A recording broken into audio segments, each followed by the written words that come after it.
Welcome to VTV Andhra Pradesh. పెద్దబొడ్డపల్లి MEPMA ఆధ్వర్యంలో ఈరోజు MEPMA urban market ఏర్పాటు చేయడం జరిగింది.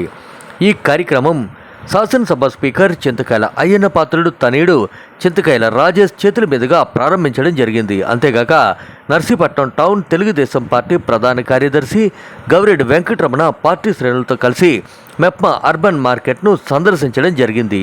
అక్కడున్న ఉత్పత్తుల గురించి ఉత్పత్తిదారులను ఆయన అడిగి తెలుసుకున్నారు. తాము ఉత్పత్తులకు సరైనటువంటి వేదిక ఏర్పడేలా ప్రభుత్వానికి తగు సూచనలు చేస్తామన్నారు.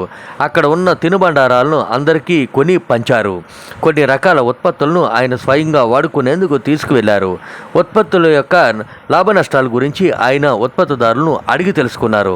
ఈ కార్యక్రమంలో తెలుగుదేశం పార్టీ నాయకులు రెడ్డి అప్పలనాయుడు మరియు ఇతర నాయకులు ఈ కార్యక్రమంలో పాల్గొన్నారు. అందరికీ నమస్కారం అండి. ఈరోజు నర్సీపట్నం పురపాలక సంఘంలో ఉన్నటువంటి మెప్మా వారి ఆధ్వర్యంలో urban bazaar market, urban market, పూర్వం మెప్మా బజార్ అనేవారమ్మా, పూర్వం మెప్మా బజార్ అనేవారు, ఇప్పుడు అర్బన్ మార్కెట్ అనేది స్టాల్స్ని ఏర్పాటు చేయడం జరిగింది. ఇప్పుడే ఈ స్టాల్స్ని మన యువనాయకుడు రాజేష్ బాబు గారి చేతుల మీదుగా ప్రారంభించడం జరిగింది. ఈ మార్కెట్ని కూడా ఇప్పుడు మేము సందర్శించాం.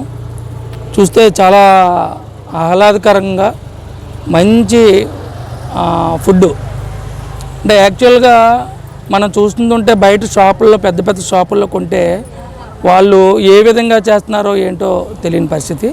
కానీ ఇవి హోమ్ ఫుడ్, మన ఇంట్లో ఏ విధంగా వండుకుంటామో ఆ విధంగా ఉండేటటువంటి హోమ్ ఫుడ్స్ కానీ, అదేవిధంగా హెయిర్ ఆయిల్స్ కానీ ఇవన్నీ కూడా స్టాల్స్ని పెట్టడం జరిగింది. ఒక సంఘం అయితే పర్యావరణానికి ఉపయోగపడే విధంగా క్లాత్ బ్యాగ్స్ని కూడా చేయడం జరిగింది. అదేవిధంగా ప్లాస్టిక్ ప్లేట్స్ రకరకాలుగా ఉన్నాయి. ఇవి ఇప్పుడే మేడం గారిని, రమాదేవి గారిని అడిగితే ప్రతి ఎవ్రీ మంత్కి కూడా ఒకసారి పెట్టాలని చెప్పేసి అంటున్నారు. అయితే నా రిక్వెస్ట్ ఏంటంటే దీన్ని ఏదైనా పండగలప్పుడు కానీ ఏదైనా జనాలు జరుపుకున్నప్పుడు మీ మెప్మా నుంచి వారికి సరైన షెల్టర్ ఏర్పాటు చేస్తే వీళ్ళందరూ కూడా చూస్తారు. ఆ క్రౌడ్ ఉంటుంది. క్రౌడ్ ఉన్నప్పుడు సందర్శించి కంపల్సరీ కూడా మన డ్వాక్రా వాళ్ళకి వ్యాపారం జరిగే విధంగా, వాళ్ళ ఆర్థికంగా ముందుకెళ్ళే విధంగా ప్రతి ఒక్కరూ సహాయపడతారని చెప్పేసి మేడం గారిని నేను చెప్పినటువంటి ప్రపోజల్ని ఒకసారి ఆలోచించమని చెప్పేసి రిక్వెస్ట్ చేశాను. ఒకసారి ఆలోచిస్తామని చెప్పేసి అన్నారు.